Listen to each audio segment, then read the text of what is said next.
Bom dia a todos e a todas. Hoje eu vou falar para vocês do discurso de Roma de Lacan. Jacques Lacan, o grande psicanalista francês.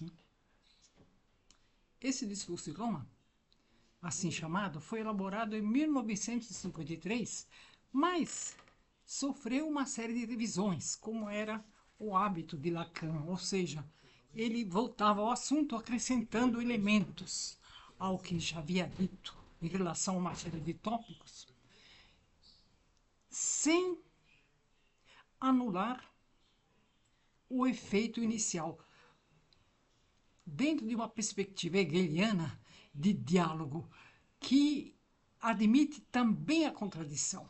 Então, muitas vezes, a retomada de certos conceitos parece ser contraditória, mas há uma associação das versões para chegar a uma conclusão. E essa conclusão, então, hegelianamente, é uma síntese tanto da primeira proposta como de sua contradição. Então, é complicado, né? É complicado, mas é muito enriquecedor. E os interessados poderão utilizar qualquer uma das versões dos tópicos que ele dá, não é? Agora, o ideal é que tenham uma sensação da totalidade do seu discurso. Muitas vezes, no decorrer da leitura desses tópicos, eu tive a sensação de que ele estava, de uma certa forma, repropondo o que havia acontecido com Freud. Eu tive ocasião de comentar um livro de um psicanalista canadense, de sobrenome Bloom, recentemente. Eu consegui, acho que, sintetizar o livro dele, que se chama Introdução à Psicologia, uma matéria que ele lecionou durante 20 anos. Eu consegui sintetizar, parece que em 3 vídeos. Vocês poderão encontrar aí no YouTube. E, e o que ele dizia a esse respeito? Ele dizia que Freud tinha, em algumas de suas análises, incorrido num fenômeno que ele pessoalmente reprova e uma série de críticos passaram a reprovar. Qual seria esse fenômeno? O fenômeno de ele ter sempre razão, ou seja, de ele sempre encontrar uma justificativa para a sua análise que lhe desse razão. Um exemplo célebre, naquele que esse Paul Bloom cita no seu livro, é o episódio de um paciente que vai, que vai procurar Freud para uma análise e, e a um certo momento, chega-se ao seguinte resultado. Ou a obsessão em relação ao pai implicava um ódio pelo pai, ou a obsessão em relação ao pai implicava um excesso de amor pelo pai. Ou seja, das duas formas, o resultado era o mesmo. E isso, diz o Paul Bloom, fazia com que o paciente se sentisse muito inseguro, porque ele, tendo informado a Freud de que ele não odiava o pai, ele não odiava o pai, pelo contrário, e Freud tendo lhe dito, bem, mas se no caso em que você amava seu pai, o resultado é o mesmo. Então, então essa tendência a ter sempre razão, a encontrar sempre uma explicação para a análise do psicanalista, de acordo com esse Paul Bloom e uma série de críticos, é um pecado. É um pecado. É uma falha. É uma falha científica do método da psicanálise de Freud. E, e acontece, aparentemente algo de parecido com algumas das definições que Lacan dá a uma série de termos, né? Parece que, a um certo momento, uma definição contrária acaba incorporando a primeira definição numa conclusão positiva, sempre positiva. Mas é o método que ele escolheu, não é o método que faz parte da técnica dele, que ele chama de método hegeliano, nós vamos ver, né? A dialética hegeliana. Dito isso, então eu vou convidar a ouvir certos conceitos que eu retirei desse discurso de Roma, do original francês. Eu acho importante que vocês ouçam sempre o texto original, porque qualquer interpretação é perigosa, né? Então, as informações que eu vou dar, salvo informação contrária, são sempre as palavras de Lacan, tá?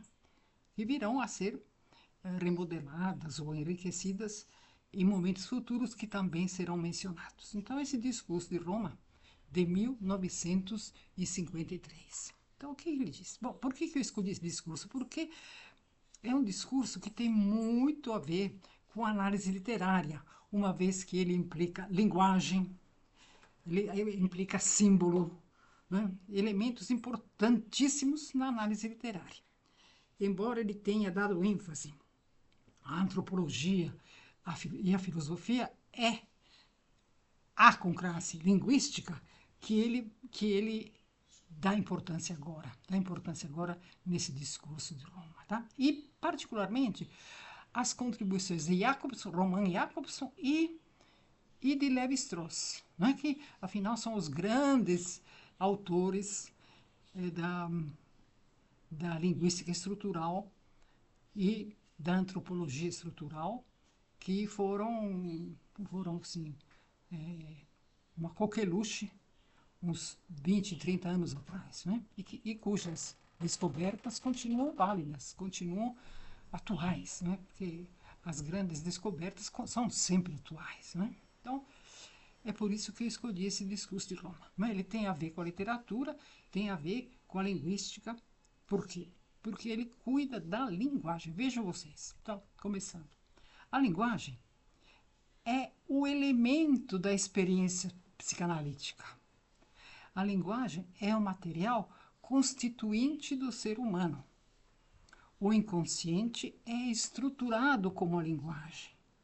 O inconsciente é o texto desconhecido que determina a subjetividade além da consciência. Tá? Ele vai ter uma série de ampliações dessa definição de inconsciente. Esta é a primeira. Eu vou repetir. O inconsciente é o texto desconhecido que determina a subjetividade além da consciência. Eu acho brilhante essa sua definição. Agora, o inconsciente é o discurso do outro. Esse outro é uma entidade extremamente problemática, né? Quer dizer, o que vem a ser esse outro, vocês vão ver mais adiante, né? E isso, o outro vai constar da conclusão desse grande discurso, né? A conceituação desse outro. Depois, para a psicanálise, a linguística estrutural é o paradigma científico e pertence à ciência moderna. Então, o paradigma científico da psicanálise é essa linguística estrutural que dá destaque ao sujeito e à dimensão histórica do sujeito. Essa dimensão histórica do sujeito ele retirou das aulas que ele assistiu de um filósofo político, pesquisador, criador russo chamado Alexandre Kojève. Ele utiliza um sobrenome afrancesado, né? Ele era um russo, um jovem russo de família abastada que foi preso durante a Revolução Russa, justamente por ser abastado e rico, e a família está saindo da Rússia. E diz ele, eu era anticomunista de convicção familiar e fiquei comunista na prisão. Ele era extremamente engraçado, contraditório. Agora, ele foi professor de toda a intelectualidade francesa. Todos os grandes intelectuais, inclusive Sartre, assistiram às aulas dele, Lacan, que, com grande entusiasmo. Ele era um grande professor e ele morreu em 68. E ele chegou a ocupar um cargo político importante e conselheiro de, uma, de uma personalidade política extremamente importante na França. E, ele tem um livro que eu tenho, que seriam as aulas que dissecam a, a filosofia de Hegel. É um grande conhecedor de Hegel. E, e ele era uma pessoa muito engraçada. Eu sei que eu fiquei hospedada na França em 68, justamente o ano em que ele morreu, e o dono do hotel onde me hospedei, que era também um intelectual, me contava o seguinte, que já na cama, no leito onde ele morreria, não é, a mulher dele disse, querido, está havendo uma revolução, 68. E ele responde, querida, não é uma revolução, é uma demonstração. Sempre assim, falante mesmo no momento mais dramático, não é? Mas afinal, só um parêntese, não é? Que ele, então essa dimensão histórica é importante e ele teria aurido a importância dessa dimensão histórica das aulas do Alexandre Kojève. Bom, então, o inconsciente, enquanto estrutura da linguagem, se articula na fala do sujeito que, em sua historicidade e finitude, entra, juntamente com o psicanalista, num processo de troca dialética que se direciona para a verdade do seu desejo, para a verdade do desejo do sujeito. Essa conclusão ela vai abarcar já uma série de definições futuras, o que vem a ser desejo, o que vem a ser dialética, que ele vai isolar em breve. Então, vou repetir. A estrutura da linguagem se articula na fala do sujeito que, em sua historicidade e finitude, entra juntamente com o psicanalista num processo de troca dialética que se direciona para a verdade do desejo do sujeito. Tá? Bom, o valor histórico recuperado dos conceitos freudianos que só podem se esclarecer na coincidência com a linguagem atual da antropologia e da filosofia. Então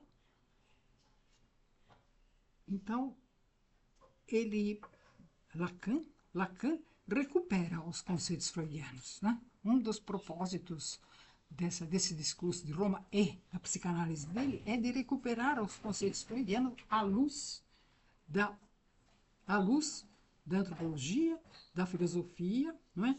Ou seja, instrumentos contemporâneos que contribuem na análise desses conceitos freudianos. Tá?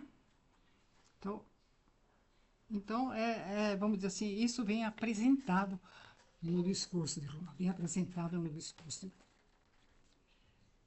A estrutura da análise é uma estrutura dialética que contempla movimento, historicidade, totalidade, contradição, determinação.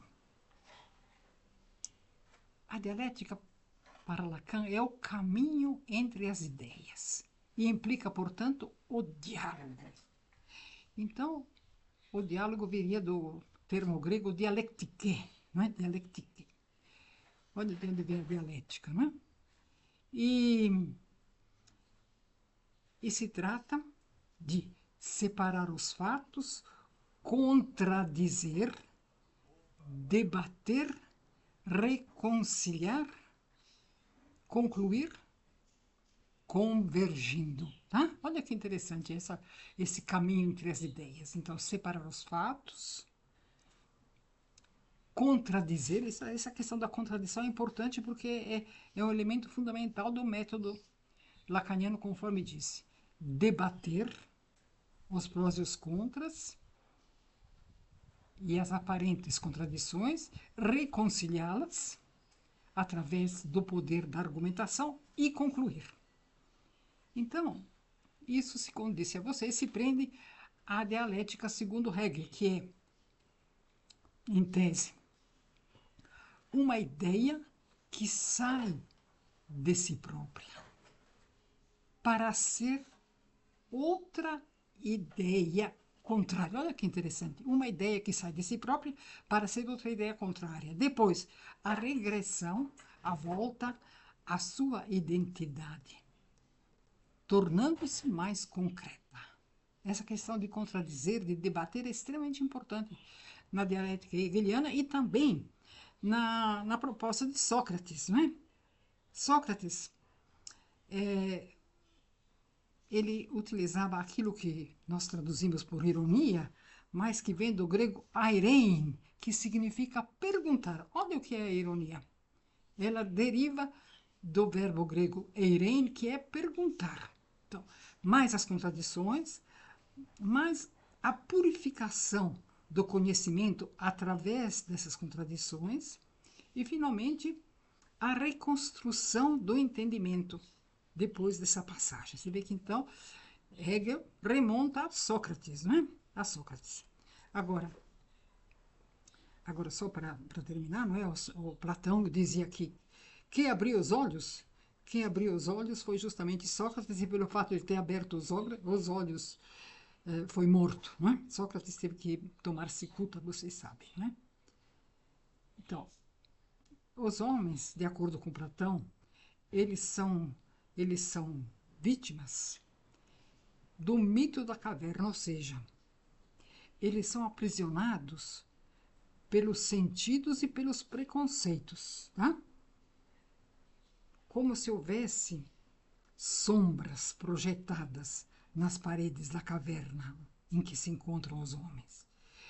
Ou seja, a verdade só é possível com o uso da razão, que oblitere essa prisão conferida pelos sentidos e pelos preconceitos. Tá? Então, seria o senso crítico que ilumina e muitas vezes anula o senso comum. Né? Isso é importante. Quer dizer, a filosofia grega é extremamente importante, particularmente agora aqui, citando esses dois grandes representantes que são Sócrates e Platão. Né? Você vê que as grandes verdades continuam verdades. Né? Bom, então, o que é então Lacan? Lacan, em termos atuais, né? Ele é contra o behaviorismo. Ele é contra o behaviorismo que via na psicologia a adaptação do indivíduo ao meio social. E via na psicologia, na psicanálise, né?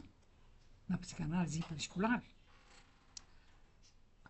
a busca de padrões de conduta para a objetivação do sujeito, ou seja, tornar o sujeito um objeto, ou seja, fazer com que o sujeito abrisse mão de suas peculiaridades para se adaptar ao meio social. Tá? Então, ele é contra o behaviorismo, contra isso. Ele, então, lê Freud, né? Ele propõe, então, a releitura de Freud através de um prisma específico. Primeiro, quais são os conceitos fundamentais de Freud que ele vai contemplar e que conceitos fundamentam a técnica da psicanálise. Eles devem se orientar no campo da linguagem, ao se ordenarem com a função da fala. Tá? Isso é muito importante. Agora eu vou fazer um pequeno parêntese para explicar a vocês o que vem a ser essa fala. O Lacan usa o termo parole, parole, tá? Parole, né? Parole. E então, por que eu mencionei a fala? Porque a fala deveria ser a tradução imediata de parole, mas eu vou procurar me ater ao termo parole. Saussure, na sua conhecida equação, né? Ele diz que a fala está para a língua, assim como o significante está para o significado. Então, o que vem a ser a fala para Saussure e o que vem a ser o significante para Saussure? A mesma coisa, porque é o som da palavra, tá? O som da palavra é o significante e o som da palavra é a fala. Então, para Saussure há uma diferença entre o significante, que está na fala, na pronunciação, e a língua que é dicionarizada e que implica o significado do termo em questão. Tá certo? Então, Saussure, ele usa a palavra fala e língua, enquanto que Lacan usa a palavra, usa os seguintes termos, parole e langage. Então, para Lacan, parole está para a langage, assim como em Saussure, a fala está para a língua. Tá certo? Então, de agora em diante, eu não vou falar em língua, eu vou falar em linguagem, porque eu estou me referindo a Lacan. E também eu vou falar sempre que possível em parole.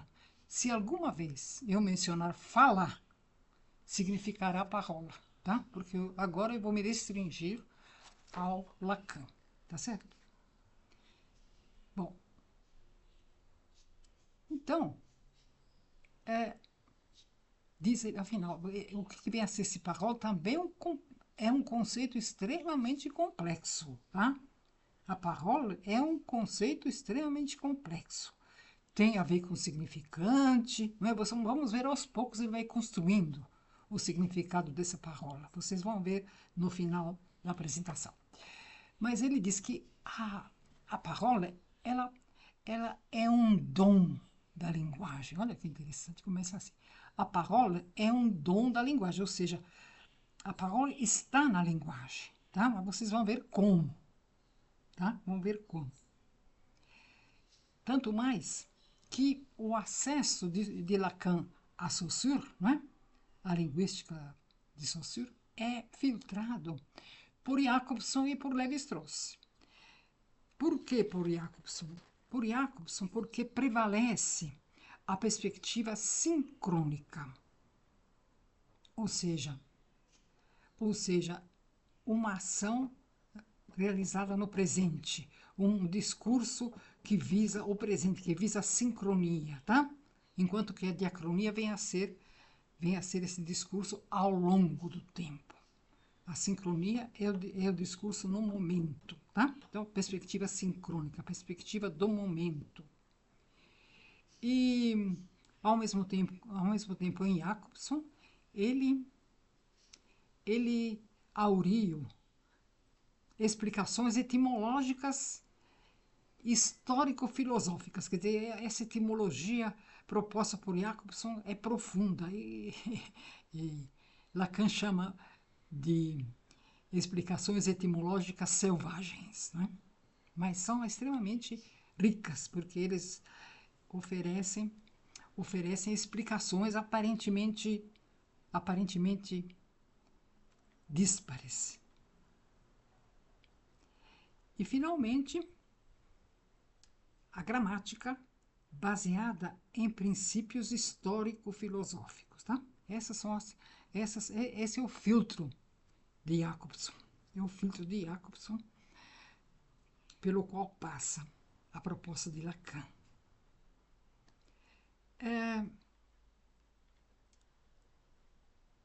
Então, a parola já foi preanunciada como sendo uma dádiva da linguagem, um dom da linguagem. O símbolo, que é um outro conceito que ele vai ampliar, é um conceito assim bastante curioso que Kojève, que já mencionei, não é, Alexandre Kojève, apresenta como sendo um pacto ou um reconhecimento. A palavra símbolo é equivalente a tessera. A palavra tessera significa senha, uma espécie de senha, tá? Tessera, símbolo, cujo sinônimo é tessera, significado senha. É um pacto ou reconhecimento, segundo Kojève. Você vê que já está atribuindo ao símbolo uma característica insólita, não é? Uma característica insólita de pacto ou reconhecimento. Vamos em frente. Agora, para Lacan, a linguagem é o veículo de comunicação, é o campo em que se define o inconsciente e é o campo onde se define toda a psicanálise.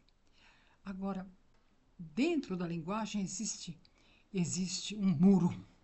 Então, o muro da linguagem opõe resistência à liberação da parole que reside no sintoma.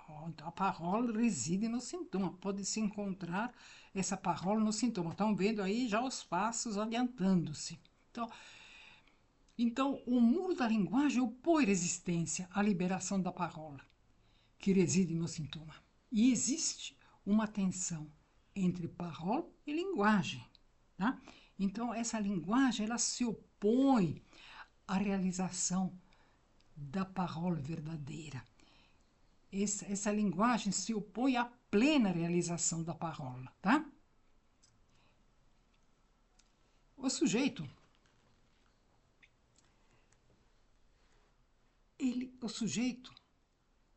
perde o sentido, o sujeito perde o seu sentido nas objetivações do discurso.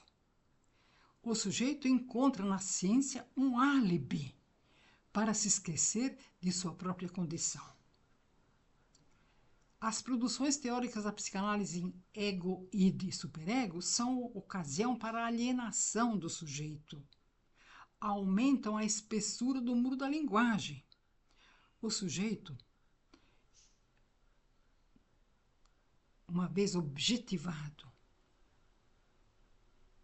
pelo discurso, ele é tão alienado quanto o louco em seu delírio.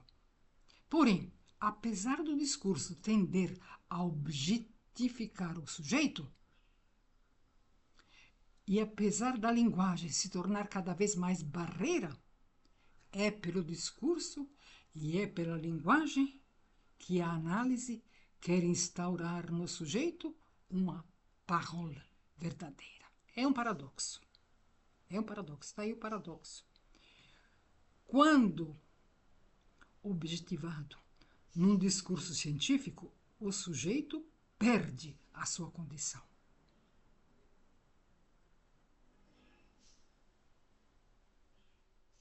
Agora, tem a ver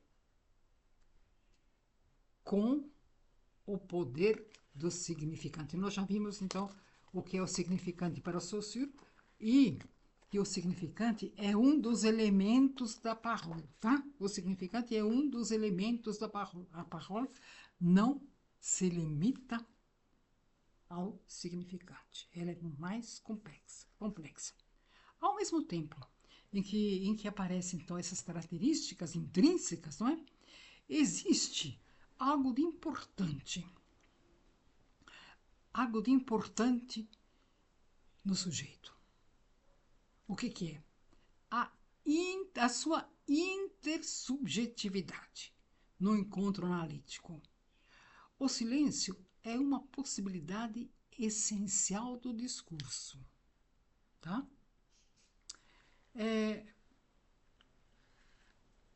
Agora, o que vem a ser essa intersubjetividade? Vai ser, vocês vão ver na continuidade.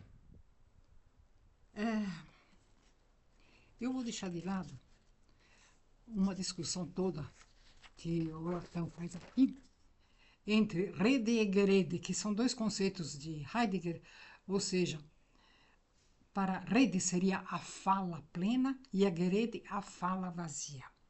Então, o conceito de fala plena e fala vazia, enquanto Rede e Gerede heideggerianos, vamos dizer assim, é um objeto de uma discussão dele que pode ser colocado entre parênteses, tá? Pode ser colocado entre parênteses.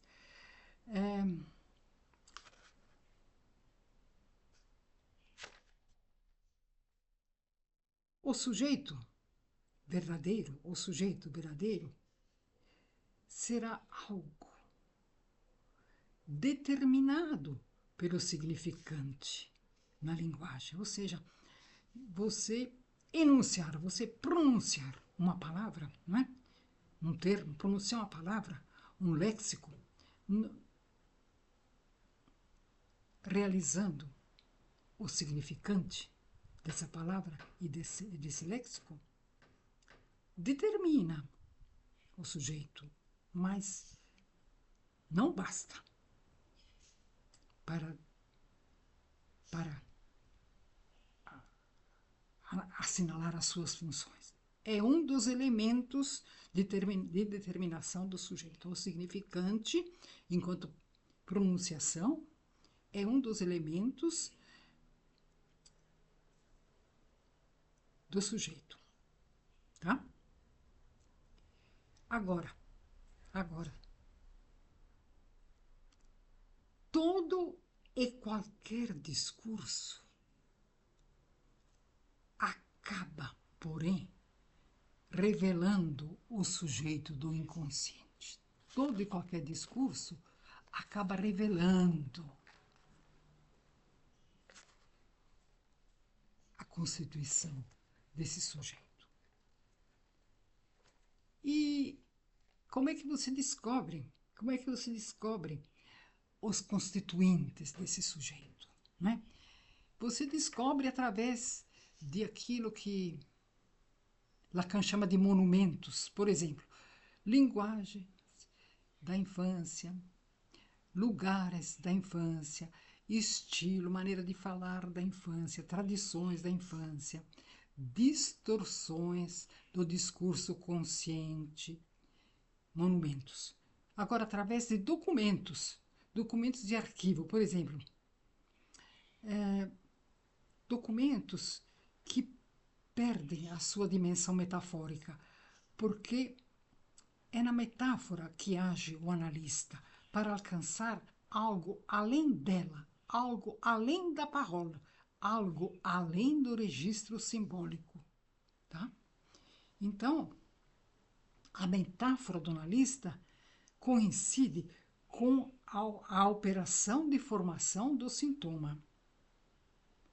Do nascimento do sintoma ao registro de atuação do psicanalista, passando pelo estofo do conceito central do inconsciente, a psicanálise é toda recoberta e definida por sua identificação com a ordem simbólica e com o campo da linguagem. Esses são acréscimos ao discurso de Roma, que era de 53, realizado em 61. Tá? Então tá vendo aí que há uma continuidade. Agora vamos ver então o que vem. Vamos voltar aqui a ver o que é essa intersubjetividade, tá? Essa intersubjetividade do sujeito. O locutor e o ouvinte são envolvidos na continuidade do discurso. O locutor é aquele que emite essa parole que o implica. Então, a parole implica o seu autor. Ao investir o destinatário de uma nova realidade. Olha que coisa interessante.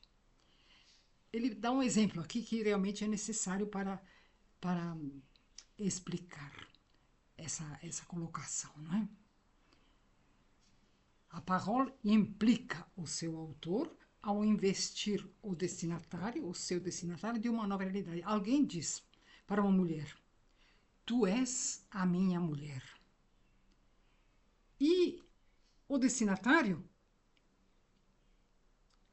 ele se sente investido de uma nova realidade, tá?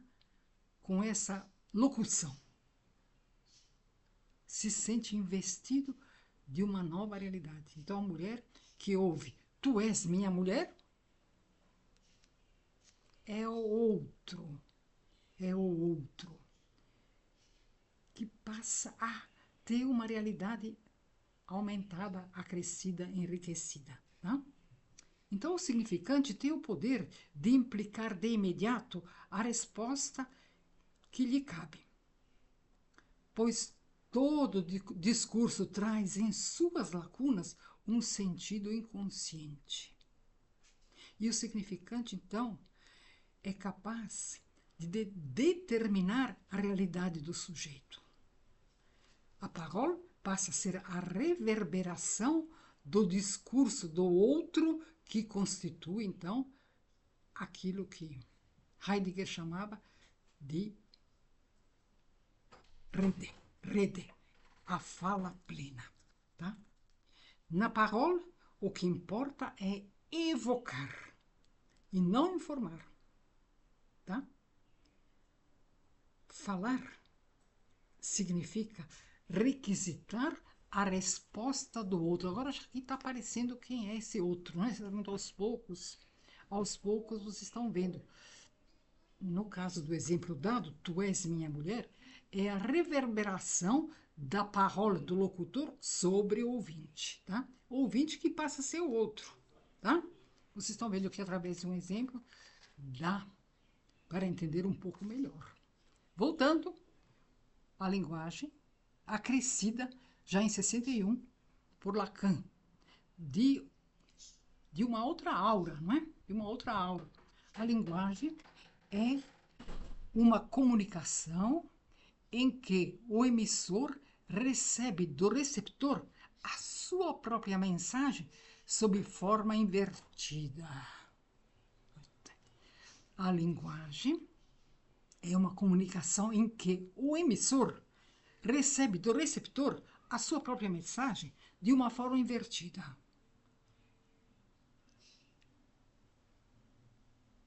O inconsciente é esta parte do discurso concreto enquanto transindividual, que falta à disposição do paciente para restabelecer a continuidade de seu discurso consciente. O inconsciente é agora uma leitura intersubjetiva encontrada por Lacan, distante da realidade biológica individual. A expressão pensamento inconsciente deixa de ser contraditória, pois agora a realidade do discurso é transindividual. O inconsciente é o discurso do outro, significando para Lacan que o objeto da psicanálise não é uma realidade individual, mas é a realidade intersubjetiva, concreta e autônoma do discurso. Portanto, o inconsciente é sinônimo da estrutura do discurso humano, social e singular. Tá? Está aparecendo aqui a questão dos desejos. Né?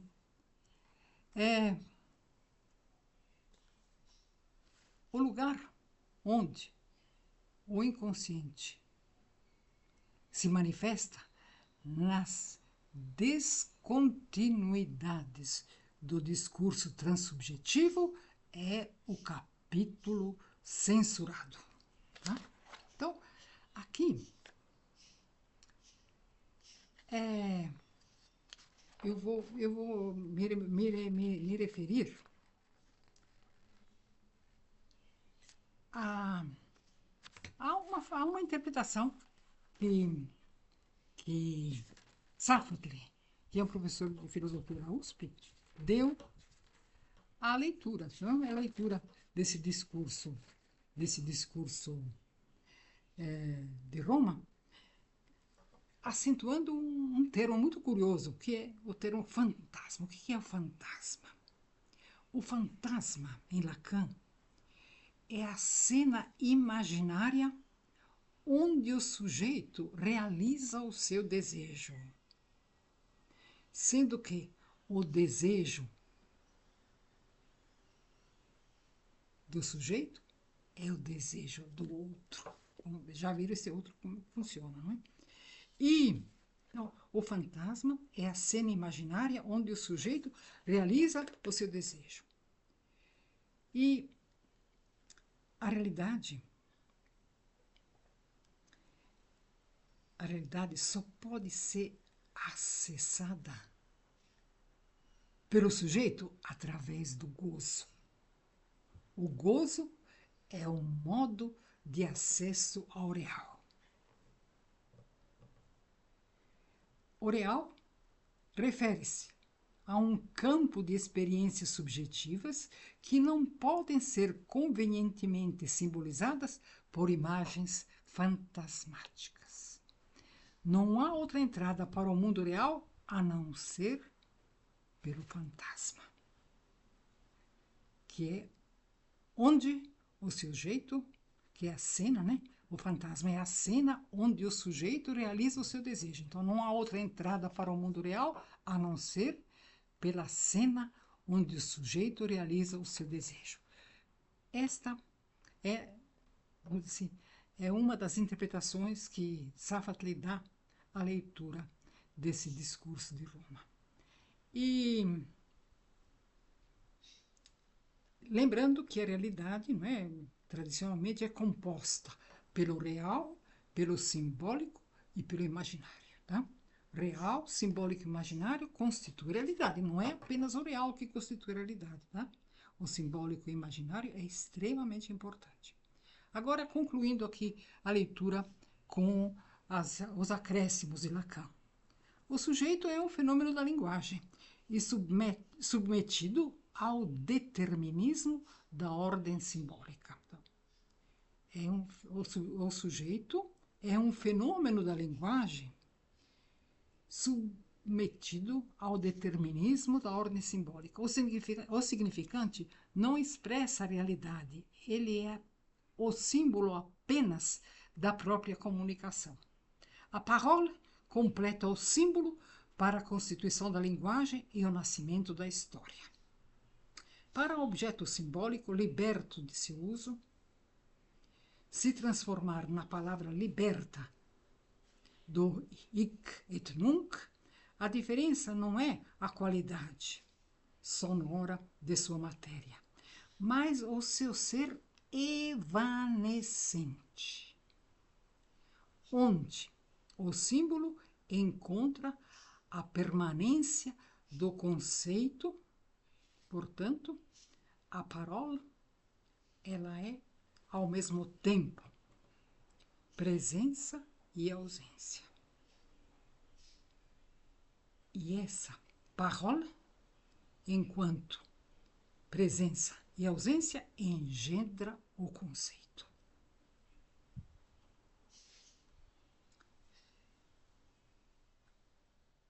Existe um escrito de Freud em que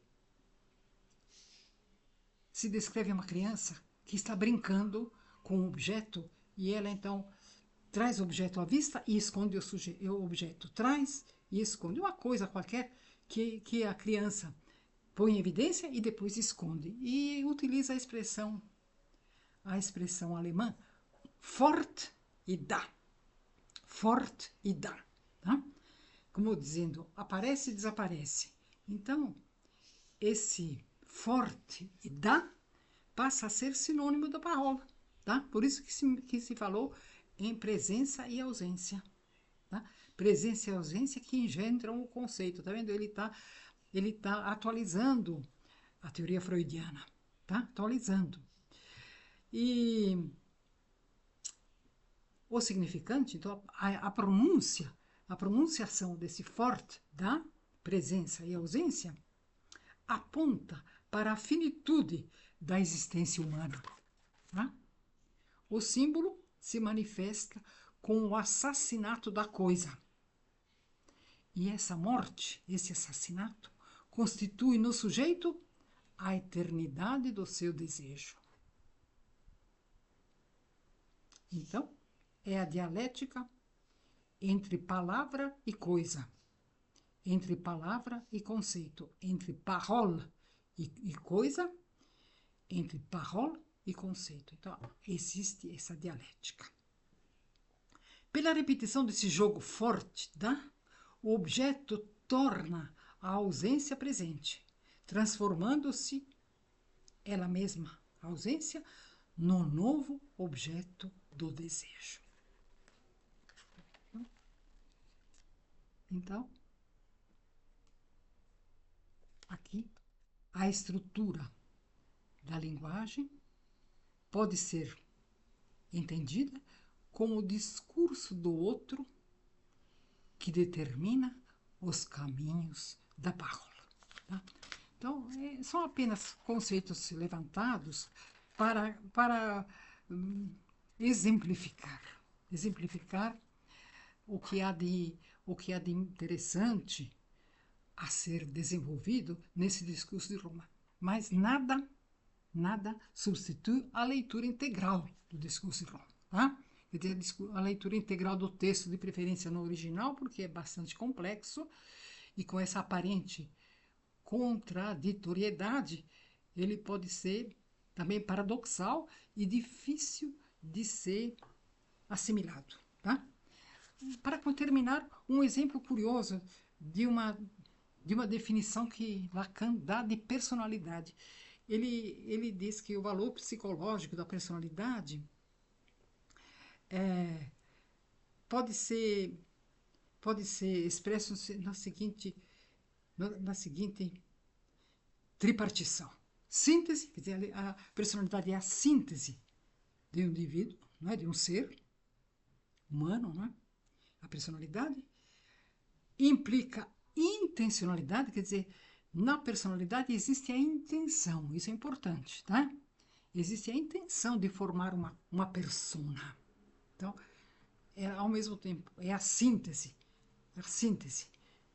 de uma persona, implica intencionalidade na sua formação e, novidade essa, implica a responsividade. Eu tomei a liberdade de traduzir a palavra por responsividade no termo usado originalmente, que era de responsabilidade. Não é responsabilidade, é responsividade, porque a responsabilidade implica culpa.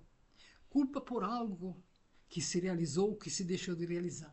Não é isso. Na personalidade existe o conceito de responsividade, aquilo que os ingleses chamam de responsibility, não responsibility, responsibility. O que é? É responder por algo. É aquilo que Bakhtin, não é?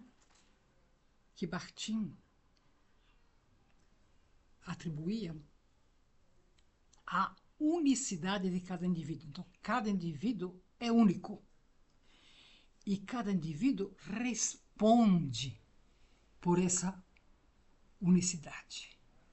Então, responde, não é que seja responsável. Ele responde, tem que prestar contas. Então, a palavra que eu aplico, a tripartição da personalidade, segundo Lacan, é responsividade. Então, na personalidade existe a necessidade de responder pelo que se faz, de responder pelo que se diz, de responder pelo que não se faz e não se diz. Tá? Então, os elementos que constituem a personalidade, segundo Lacan, são síntese, intencionalidade e responsividade. Vocês encontram essa definição de personalidade em Lacan no prefácio à sua tese. Ele, em 1932, ele defendeu uma tese de doutorado muito interessante, que estudava paranoia, mas ele antes de entrar no mérito do tratamento, da manifestação, da sintomatologia e etc., ele dá essas noções sobre o que ele entende por personalidade. Então, é o prefácio à sua tese de doutorado, defendida em 1932. Então, vocês veem que, aparentemente, há contradição, há uma certa errância, não é? Na apresentação dos, dos conceitos, mas, na verdade, é um enriquecimento contínuo que pode permitir a contradição, mas que chega a uma síntese enriquecida. Então, a leitura, insisto, deve ser do texto completo. Eu apenas exemplifiquei alguns dos elementos levantados um tipo de metodologia que é por ele empregada. E eu agradeço muito pela atenção e eu espero que vocês tenham curiosidade e o interesse em refazer a leitura. Muito obrigada.